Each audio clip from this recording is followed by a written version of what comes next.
Hi everybody, International Master David Bruce here, and today we're going to do the third video about reserves, the extra pieces that you can bring to a conflict when one player or another is attacking the king. But today what we're actually going to see is an example that's a little bit more from the defender's perspective, or at least it's an example of the defender playing really well. And just as in the previous two videos, we've talked about the ability of the attacker to bring extra reserve pieces to the attack. The defender can also bring extra reserve pieces to defend. And if you have, let's say, two defenders versus three attackers, but you have a very quick and easy or unstoppable way of bringing two more defenders to your king, you're most likely going to be able to defend him no problem. So let's look at today's position. Not going to show the entire game, but I'm going to show a good amount of this game, hopefully. Let me just check that the recording is working. Yep. Okay. So we're going to see most of this game and give you sort of like a complete sense of how this can develop. So in this position where we start, let's first look at who has an advantage where and which direction the game's going. Black has put a lot of effort into establishing these two pawns, which give Black a space advantage on the king side, and thus the ability to transfer a lot of pieces over to the king side. And so, in general, it's not a big surprise that one of Black's main ideas or ambitions here is to go for a king side attack.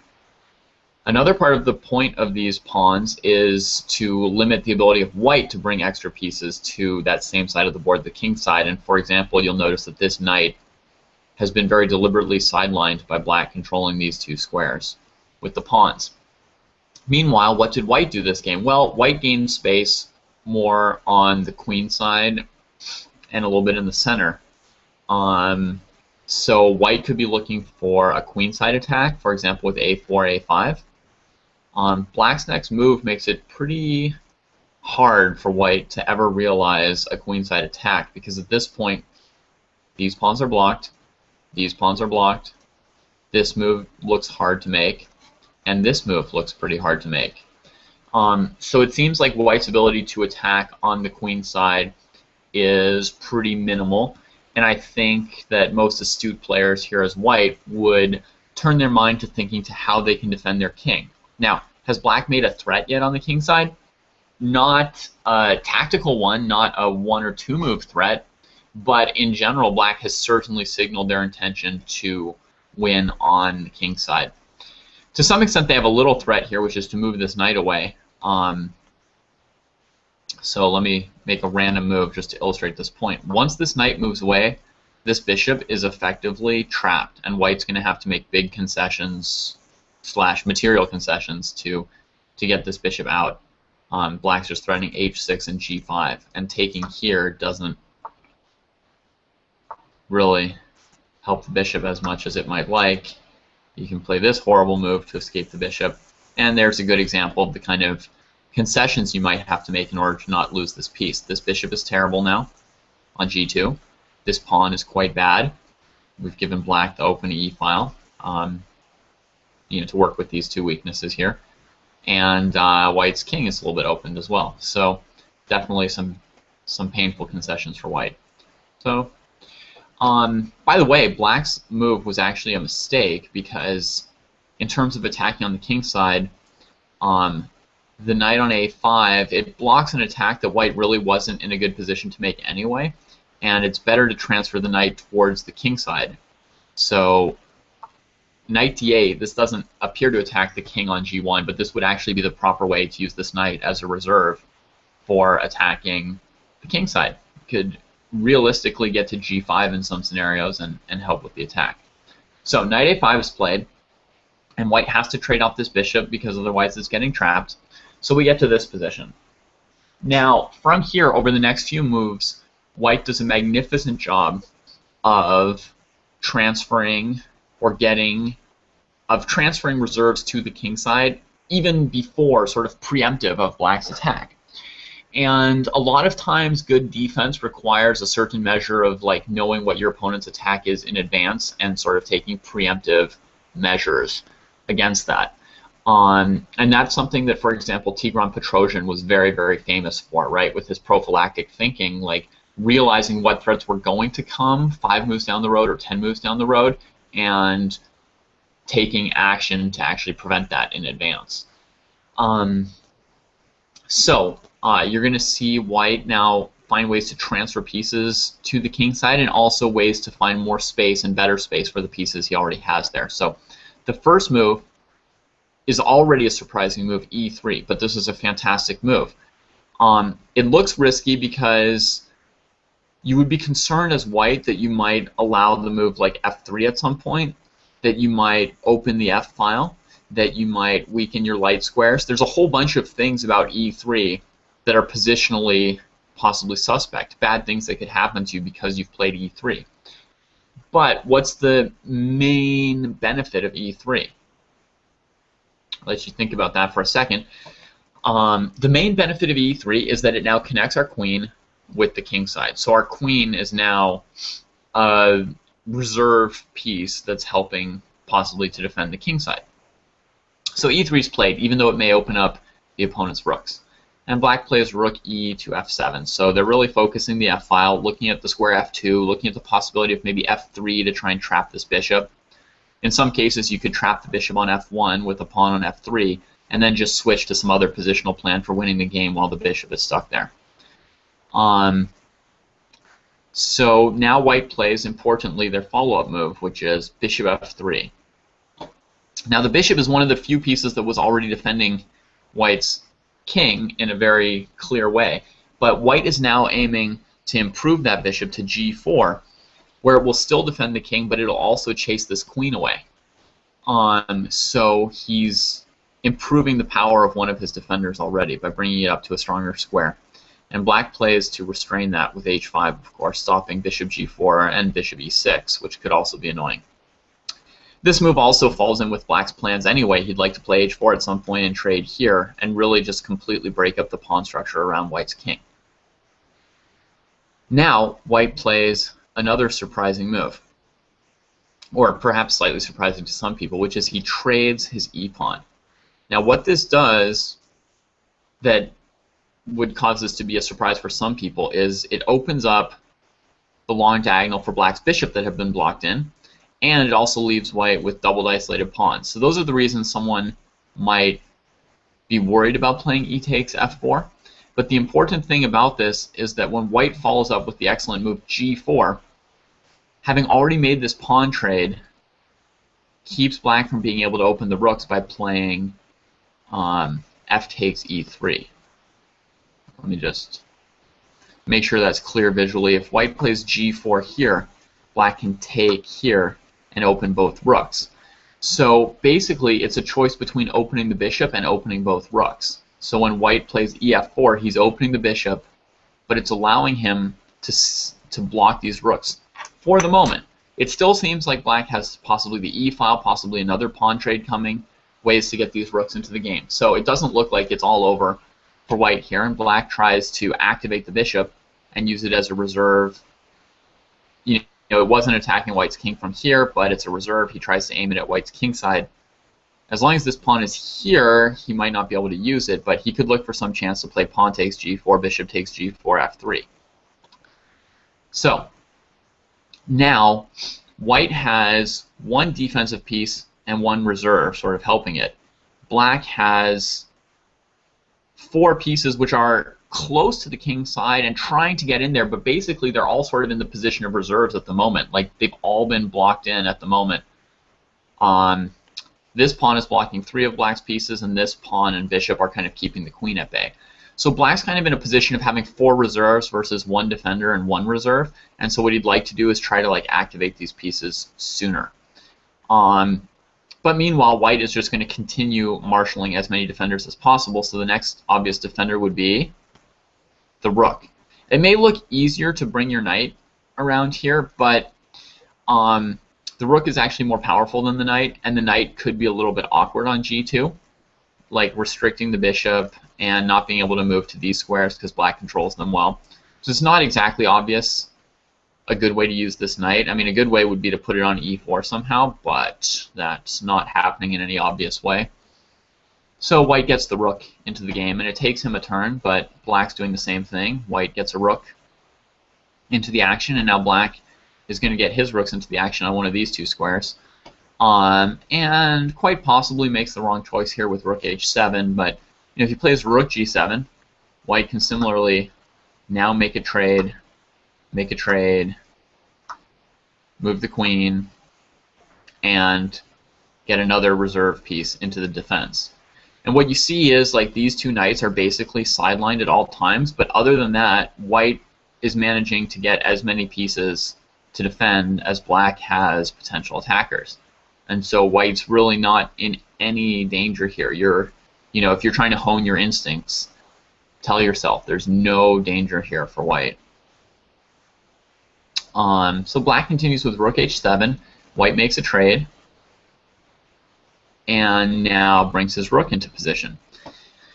And black has yet to really make like full use of these rooks, but it's still, the situation is dangerous for white until he's able to really make this queen and rook have access to the king side. But he's doing that very quickly. So queen h3 is played.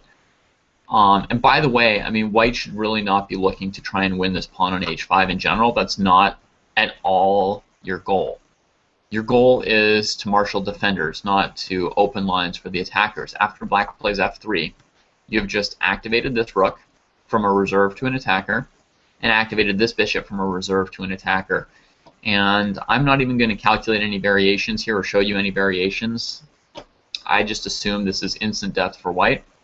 And you can confirm that if you don't believe it, but you should develop that instinct as well to see that that's the wrong idea. So white's not going for those pawns. White is going for continuing to have access for his pieces to defend the king side. So what you can see is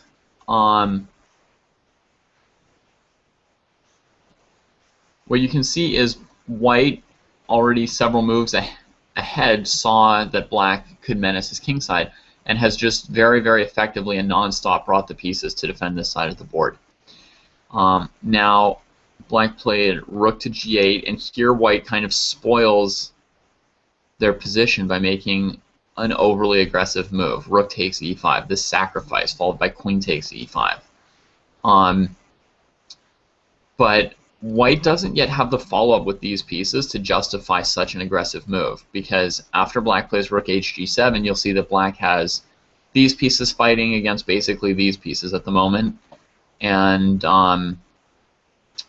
so actually it turns out that this is not that logical a situation for white to switch to the attack, and white can't play rook g1 here to put pressure because of queen takes f3. So white actually managed to lose the game after black plays a queen move to stop rook g1, and white basically is not able to get these pieces in, and his queen and bishop aren't going to beat the queen and two rooks, and white eventually lost the endgame. So let's go back and see what white should do. So one logical move is rook to g1, right, bringing the last piece in. And after rook takes g5, rook takes g5, we see that white still has queen, bishop, and rook fighting against queen, bishop, and rook. But if anything, it should seem like it's the white pieces that are a little bit stronger. They're kind of targeting this, not that we're in a rush to take it. This rook has more scope than this rook. So it looks, to me, pretty pleasant for white, and black can't develop the rook because of this check. So if you played rook g1 for white, I think the defensive move for black is to play this rook here, activating that rook. And white can't win the queen because of this move. And there's checkmate down here.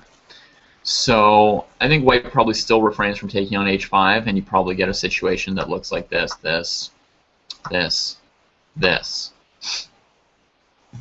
And basically we're continuing to keep the balance. Basically, I think the positions maybe somewhat close to equal. Both of these knights remain sidelined. Black has a bit of a target here, but you have opposite colored bishops, and you know, if queens were traded, this would be a dead draw. So my instinct would be that that this is still close to a balanced position. Interestingly, white actually had a way to get a very nice advantage here with a surprising continuation. So everything's gone well for white so far. He's got access for his rook, access for the queen. He's using all his pieces to defend the king side. But here he actually has a surprising chance to activate the final reserve, the knight on c2, which looks so badly placed that there's not even a way to use it as a reserve. But the brilliant continuation for white here would be to take on g8 and follow it up with the move d4.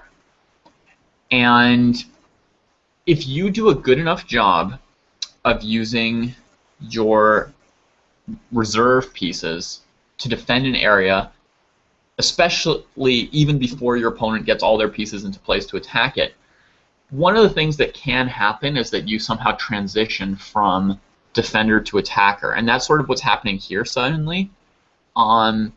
So now suddenly it's like, oh, reserve pieces for attacking, and the point is as follows: pawn takes, knight takes. If the bishop takes the knight, you can play queen e8 check, king here, bring in the reserve very easily, right? Rook g1 check, and black is mated. I mean, they can throw their queen under the bus, but they're still going to get mated by this rook and queen pretty damn quickly. So, so this is an example. You see every white piece suddenly springing into action with a winning attack. So in this position here, of course, black shouldn't take the knight on d4. But then the question becomes, how good or bad is black's position going to be after this white knight that was on c2 comes to e6? And the answer is pretty bad, because this knight still has no way to get back into the game. Certainly not with the haste of this knight here. So this d4 moment is better than bringing over the rook, because if you compare it with the variation where we just bring over the other rook, it gives black a chance to use this reserve rook to simply trade all the rooks and reduce the material on the board to the point where it gets really close to a draw. So stronger, if I can find the move again, trading the rook off, and then playing d4, surprisingly activating this knight. And now, if the bishop retreats, that'll keep the knight at bay for the moment, but it will also let white's queen in, which is going to keep this rook actually awkwardly placed. So for example, imagine this move. Now the rook is kind of trapped here, right? And white can just develop his rook, and there's no good way to bring this rook into like a strong position.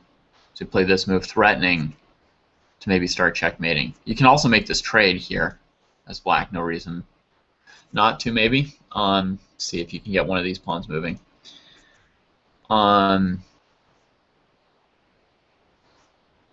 So yeah, there's also, I mean, maybe not good enough to win, but there's opportunities to, for example, win a pawn, something like this, this, trade here, and you could grab this pawn. Oh, except for checkmate. So no, you can't. Anyway, there's a number of possibilities for white from here, which I haven't exactly calculated, but it's clear that white has an advantage once this piece gets stuck like that, and similarly it's clear that white has an advantage once his knight gets into the game like this.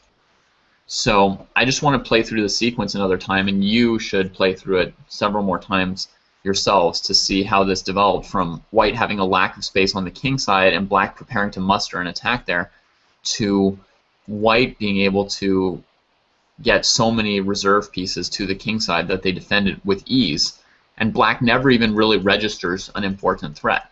So let's go through this series of moves again to understand it. So we started here, and white plays e3, introducing the queen as a reserve defender on the king side, and improves the position of the bishop, which was already a defender, by threatening to come here with it. Black prevents that, and now white plays the excellent move g4, keeping these rooks from getting into play quickly, and having in mind that he will actually be able to quickly get his rook into play with the bishop having come off the file. So now both sides try to muster their rooks, and this move is probably a slightly dubious one that allows white to start getting a little bit of an upper hand in terms of how effective his pieces are. Black mistakenly was still hoping to win the game, and in order to complicate things, wanted to keep more rooks on the board versus coming here and trading rooks, right? Because lots of rook trades, as we said, is going to tend towards a draw with these opposite colored bishops. So black mistakenly is like playing for an advantage here. White trades and brings his rook into better position. Because at some point white does want to make this trade, because if black can make the trade, it gets this rook into play. So for example, if I play queen e2, pawn takes, and you take with the bishop, black would have this move f3, with rook h2 checkmate being annoying. So, you know, at some point, white realizes, well, I don't really want to let black trade that and make this rook an attacker and target this square at all. So what I'm going to do is I'm going to trade on h5 myself to ensure that this rook is actually better placed than this rook. And now one more reserve, the queen, which at the same time, opening lines of communication with his own camp, he has room to transfer his rook. So that's really like the important thing that white did with e3 and g4. They created room for this bishop and queen to also have lines of communication to use both of the rooks. And we see that at no point is white under any real threat, and they're always having enough pieces out. I mean, enough pieces in the key area to defend the king. And here white can switch to the attack with d4, and suddenly white's pieces are obviously better placed than black's, and black's the one under pretty severe threat of losing the game quickly with his own king being exposed and his own knight being out of play. So yeah, that's my example for today. I hope that that was useful and interesting for all of you to see an example over several moves of someone just bringing all their pieces to the defense and, you know, having the reserve.